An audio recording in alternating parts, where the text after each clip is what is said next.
कि आगे की रणनीति क्या होगी। तो उस रणनीति के तहत जैसे ही हम लोग की चिंतन बैठक होगी उसमें जो भी चर्चाएं होगी तय करेगी कि उन्हें क्या करना है। मैं बन्ना गुप्ता को कोसते हैं, अभी वीडियो वायरल हो, उसके क्या कहेंगे? देखिए, हमने तो शुरू से कहा है कि इस राज्य में जो भी अन्य राज्यों के लोग आए हैं, इस राज्य को भोग विलास के उद्देश्य से ही आए हैं, खाना पीना लूटना। तो ये तो हम शुरू से बोले, इनकी नैतिकता हमेशा रही है। झारखंड के लोग हमेशा जैसे भी रहे, भोले भाले सरल लोग रहे हैं। वे लोग गलत नहीं कर सकते हैं, गलत चीज़ों का साथ नहीं दे सकते हैं। और ये कितना मज़ेदार तथ्य है कि जो बन्ना गुप्ता है वो उनका भी संबंध बाहर से, निशिकांत दुबे जिन्होंने इस चीज़ की सबको जानकारी दी, उनका भी संबंध बाहर से। तो कहीं ना कहीं बाहर के लोग इस राज्य को हर तरह से डैमेज करने के लिए। माथुर का भी यहाँ कार्यक्रम था, उन्होंने कहा कि टाइगर जो होते हैं उनसे डर का माहौल पैदा होता है। हालांकि उन्होंने मौजूदा सरकार को लेकर के कही है, आप इस पर क्या कहना चाहिए क्योंकि आपके नाम के आगे भी टाइगर है? देखिए, सबसे पहला बात, हमने शुरू से कहा है कि झारखंड राज्य में जिनको भी सरकार में आने का अवसर मिला है उन्होंने उस अवसर का भरपूर लाभ अपने निजी फायदों के लिए उठाया है। और इसका इतिहास गवा रहा है। इससे पूर्व जो भारतीय जनता पार्टी और राजसू के गठबंधन में जो सरकार बनी थी, उन्होंने ही इस राज्य को बहुत ज़्यादा लूटा। आज अगर बाहर राज्यों के अभ्यर्थियों को अगर मौका मिला तो पूर्ववर्ती सरकार की देन है। इसलिए आज अगर उसी सरकार के दल के संगठन, मैंने उनके जो संगठन में नेतृत्व में बनी थी सरकार, उसी दल के किसी एक लीडर का अगर इस तरह का बयान आता है तो मुझे लगता है काफ़ी दुखद बयान है, क्योंकि इससे पहले वो सरकार में रह चुके हैं। आप अपनी नाकामयाबियों को नहीं छुपा सकते हैं। और अभी जनता जान चुकी है कि केवल यहाँ फुटबॉल की तरह, चाहे भारतीय जनता पार्टी और राजसू का गठबंधन हो या फिर इधर जेएमएम कांग्रेस का गठबंधन हो, केवल फुटबॉल की तर्ज पर इन्होंने गेंद को कभी इनके पाले में एक बार दिया है, फिर वापस इन्होंने गेंद को इनके पाले में दिया है। और कुल मिलाकर इस राज्य में यही हालत देखने को मिले हैं। कुल मिलाकर झारखंड की जो भी खनिज संपदा रहे, नियोजन रहे, भाषा संस्कृति रहे, चौतरफा हमला हुआ है। अगर राजनीतिक चेतना यहाँ के लोगों में जागृति बनकर नहीं सामने आती है तो आने वाले 20-22 सालों में, चूँकि हम लोग भी एक पीएचडी के छात्र हैं, जैसा कि राज्य को देख पा रहे हैं, लगभग कुछ प्रतिशत जो लोग हैं उनकी भाषा, उनकी परंपरा, संस्कृति, नियोजन, रोजगार, खेत खलिहान कहीं ना कहीं शून्य हो जाएंगे। 60-40 का माहौल एकदम गर्म है, छात्रों को पीटा भी गया, आप लोग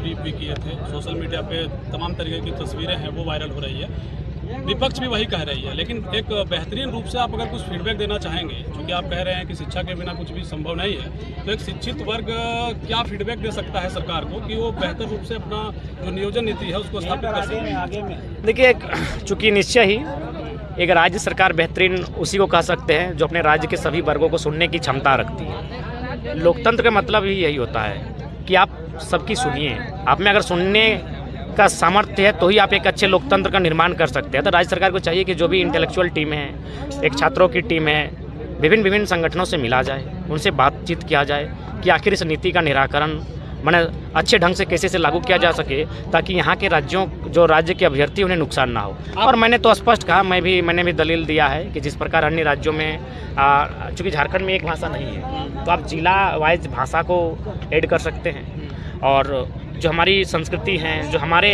झारखंड के लगभग जितने भी सवाल जवाब बने, आधे से ज़्यादा सवाल जवाब यहाँ की क्षेत्रीय भाषाओं में बने, यहाँ की क्षेत्रीयता को लेकर बने।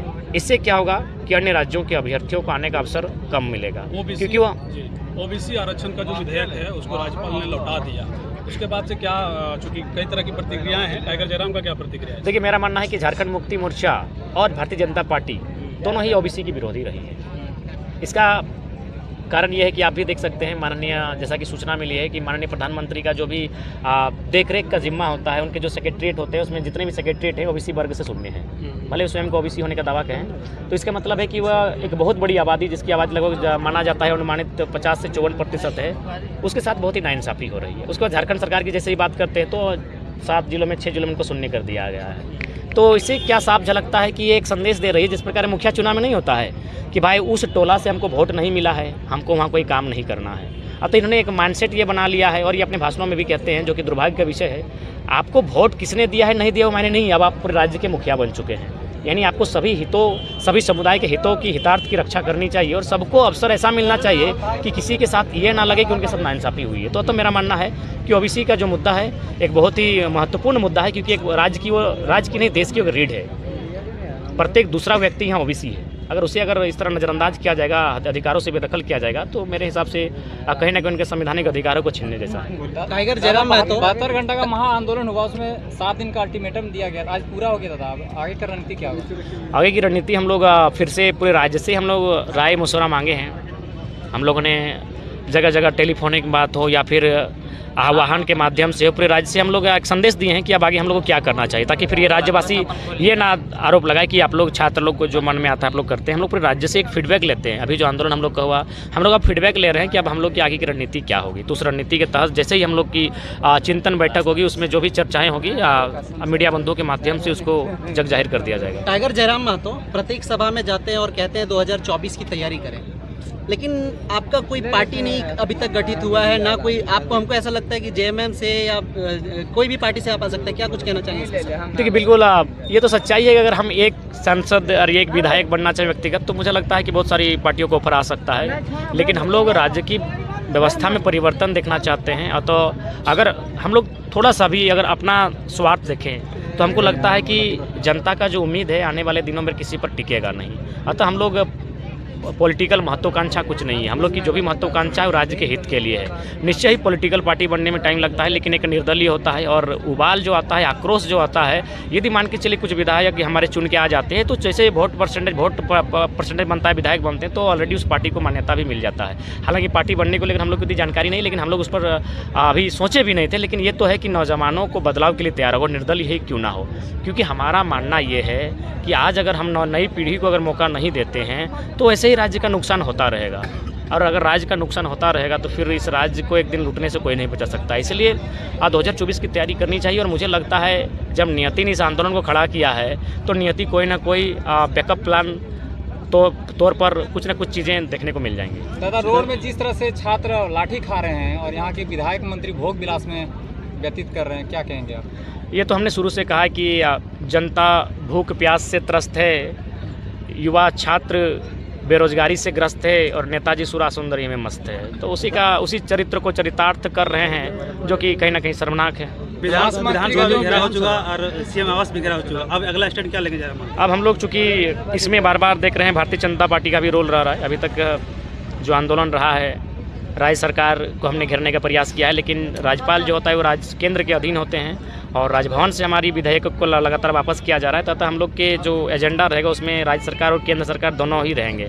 यानी कुल मिलाकर कहा जाए तो सांसद और विधायक अब दोनों टारगेट किया जाएंगे। उसी के तहत अब अगली नई रणनीति बनेगी और उसी रणनीति के तहत पूरे राज्य में आगे का आंदोलन किया जाएगा। हर आयोजन में बन्ना गुप्ता को कोसते हैं, अभी वीडियो वायरल हो, उसके क्या कहेंगे? देखिए हमने तो शुरू से कहा है कि इस राज्य में जो भी अन्य राज्यों के लोग आए हैं, इस राज्य को भोग विलास के उद्देश्य से आए हैं, खाना पीना लूटना।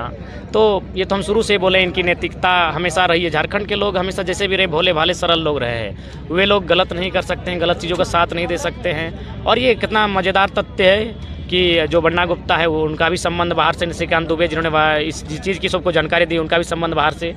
तो कहीं ना कहीं बाहर के लोग इस राज्य को हर तरह से डैमेज करने के लिए ही आए। सर 1932 जो है, आपको क्या लगता है जब तक सेंट्रल में बीजेपी सरकार रहेगी क्या झारखंड में 1932 लागू होने का चांस है? देखिए मेरा मानना है कि यहाँ पर लोगों की यूनिटी ही सब कुछ तय कर सकती है। बाकी जो राज्य है वहाँ भी मैंने राज्य में बीजेपी सरकार नहीं है, फिर भी मोहर लग जाता है। आपका हाल फिलहाल शायद छत्तीसगढ़ से कोई विधेयक बन के गया, हालांकि वो अभी कहाँ तक क्लियर हुआ है उसकी जानकारी नहीं है। लेकिन ऐसा नहीं है, लेकिन वहाँ अगर सहमति इसलिए बन जाती है कि वहाँ जो राज्य की जनता है वो कहीं ना कहीं जागरूक है, वो अपने वोट के महत्व को समझती है। लेकिन झारखंड की जनता जागरूक नहीं होने के कारण हमारे साथ। विधानसभा को आप किस रूप में देखते हैं? आप अपना किस्मत आजमाना चाहेंगे? देखिए हम लोग अवसरवादी नहीं हैं। अवसर देखकर मैंने मौका प्रस्त लोग नहीं है कि मौका देखकर हम लोग आएँ। हम लोग जब भी आएंगे शुद्ध रूप से आएंगे, फ्रेश होकर आएंगे, मूड बना के आएंगे। 24 का में समर्थन डुमरी में कोई विशेष पार्टी को लेकर के रहेगा या फिर कुछ? देखिए मेरा मानना है कि डुमरी की जनता ही तय करेगी। हम लोग उस दौर में जब डुमरी का जिस समय उपचुनाव होगा, हम लोग बाकी राज्यों में भी बहुत सारा आंदोलन करना है, जहां राज्य तक हम लोग अपनी विचारधारा को लेकर जाना है। तो डुमरी की जनता ही तय करेगी कि उन्हें क्या करना है। एक अंतिम सवाल है, जहां पर आप हैं, चूंकि बार बार सुदेश महतो का जिक्र हो रहा है, क्योंकि उन्होंने कहा कि मेरा स्टेशन के रूप में गांडे जाना जाएगा। संथाल परगना अगर उनको जाना हो, दुमका जाएंगे तो उनका स्टेशन एक तरीके से उन्होंने कहा कि मेरा गांडे रहेगा। तो क्या जयराम महतो का ये कार्यक्रम जो है गांडे को लेकर के आने वाले 24 में कोई निशाना है?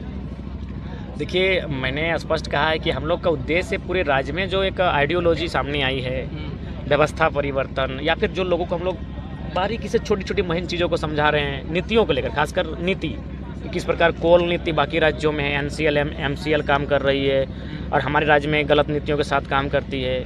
बाकी राज्यों में किस प्रकार की पॉलिसियां हैं, हमारे राज्यों में 60-40 किस प्रकार पॉलिसी है। तो इन नीतियों को लेकर यानी इस विचारधारा को लेकर हम लोग पूरे राज्य में जाने का कार्य कर रहे हैं। उसी क्रम में गांडे अछूता था तो गांडे के साथ ही हम हम तक पहुँचे। हमने कहा ठीक है, निश्चय हम लोग गांडे क्षेत्र में भी आएंगे। तो उसी क्रम में हमारा यहाँ आना हुआ और जब यहाँ आना हुआ तो हमें जानकारी मिली किसी दल के लोगों का भी कार्यक्रम है। तो थोड़ा सा हम लोग को भी लगा कि जब हम लोग का 2-3 महीना पहले से कार्यक्रम शेड्यूल है तो कहीं ना कहीं उन्हें अन्य समय तलाशना चाहिए था। चलिए आपने हाल कहते हैं कि झुमरा पहाड़ में हम सरकार बनाएंगे, तो क्या राजनीतिक के रूप में कितना जल्दी मतलब पार्टी के रूप में इसको? देखिए, झुमरा पहाड़ का तात्पर्य है विद्रोह से। जब हम पहाड़ की बात करते हैं, पहाड़ एक गीत था कि पहाड़ शोर की जंगल शोर क्यों करता है, इस तरह की कविता किसी विद्रोही ने लिखी थी। तो जब हम पहाड़ और जंगलों की बात करते हैं इसका मतलब हम विद्रोह की बात करते हैं। और विद्रोह की बात करते हैं इसका मतलब हम कहते हैं कि जब लास्ट में कुछ नहीं बचता है इंसान के पास कि मरता क्या नहीं करता। ऐसे भी आज देखिए कोयलांचल की क्या स्थिति है, भूख, बीमारी, बेरोजगारी, गुंडई, रंगदारी, माफियागिरी से भर चुका है। लाशों से सजा नज़र आता है, प्रत्येक 2 महीने 3 महीने में हत्याएं, चोरी, छिनतई जैसी घटनाएं घटती हैं। तो जब हम ऐसे ही मारे जा रहे हैं, ज़मीन हमारा, जंगल हमारा, साधन हमारा, संसाधन हमारा, कभी सशरीर मारे जा रहे हैं, कभी नीति बनाकर मारा जा रहा है, नियोजन छीना जा रहा है। तो इसीलिए हम बार बार कहते हैं कि एक बार संविधान से लड़ा जाए। यानी जो भी पॉलिसी है, संविधान का मतलब है राज्य सरकार से ये बात किया जाए कि भाई बिहार की संवैधानिक नियोजन नीति क्या है, यूपी की संवैधानिक नियोजन नीति क्या है, उसी संवैधानिक नियोजन नीति झारखंड राज्य में बने। दूसरी मतदान से, क्योंकि लोकतांत्रिक देश है, 24 से मतदान का प्रयोग करके एक अच्छे युवाओं को आगे भेजे। और नहीं तो जब कुछ नहीं बचता है तो विद्रोह किया जाए। कम से कम विद्रोह से आने वाली पीढ़ी कुछ तो बचेगी। नहीं तो एक दिन झारखंड जैसा परिस्थिति आप देख रहे हैं, 80 को कोल ब्लॉक आवंटन हुआ है, 80 को से 101 आसपास।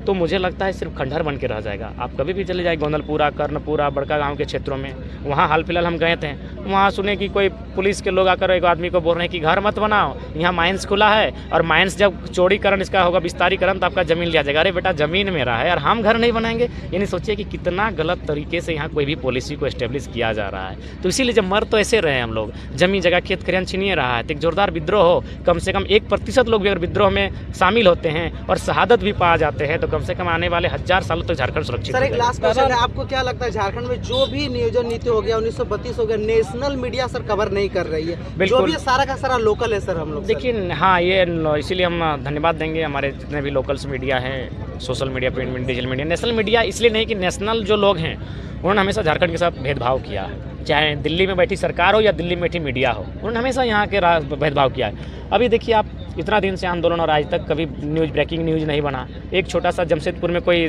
धार्मिक इशू हुआ, वो नेशनल न्यूज़ बन चुका है।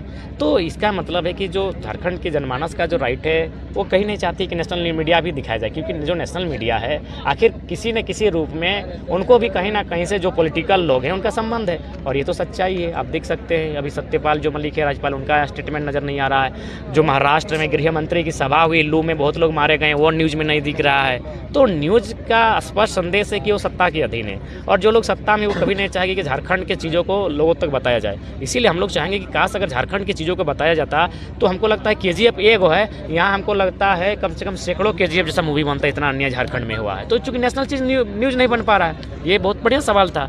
तो नेशनल न्यूज़ इसीलिए नहीं बन पा रहा है कि जो भी लोग सत्ता में वे लोग नहीं चाहेंगे कि यहाँ के लोग की दुख और दर्द को पूरा दुनिया, पूरा देश जाने। दादा, सरकार एक कैलेंडर जारी कर दिया महाआंदोलन के डर से, कैलेंडर के बारे में देखिए, हम झारखंड की जो नियोजन नीतियां हैं आप देख ही सकते हैं कि इस प्रकार वो हमेशा उसमें प्रश्न चिन्ह लगा रहता है और मैक्सिमम जो है सब सफल हो नहीं पाती है। तो इसका भी कई सवाल है, आप हर एक जगह अलग अलग जगह सभा किए होंगे, कहीं ना कहीं गिरिडीह के लोग जो है, जनता है, वो इसमें मतलब कम संलिप्त हुए लगते हैं। क्या कुछ संदेश देना चाहिए गिरिडीह के लोगों को? देखिए, मेरा मानना है कि जो गिरिडीह क्षेत्र है वो ग्रामीण क्षेत्र है। अगर थोड़ा सा गिरिडीह के कुछ टाउन्स की बात छोड़ दिया जाए जहाँ कुछ कंपनी, फैक्ट्री वगैरह हैं, जैसे आयरन कंपनियाँ हैं और कुछ हैं, 2 दर्जन 3 दर्जन के आसपास साथी बोल रहे हैं, तो बाकी ये ग्रामीण क्षेत्र है। और जैसा कि सबसे ज़्यादा पंचायत भी हमारे गिरिडीह में ही है। गिरिडीह का मतलब ही गिरी और डी, गिरी मैंने पहाड़ होता है। तो पहाड़ी क्षेत्र में रहने के कारण यहाँ के लोगों को भी विस्थापन का दर्द का आभास नहीं हुआ है। यहाँ के लोगों को जिस प्रकार धनबाद, बोकारो में कोयलांचल ने दर्द को झेला है, विस्थापन के दर्द को झेला है, मैंने नदी प्रदूषण के, जलवायु के दर्द को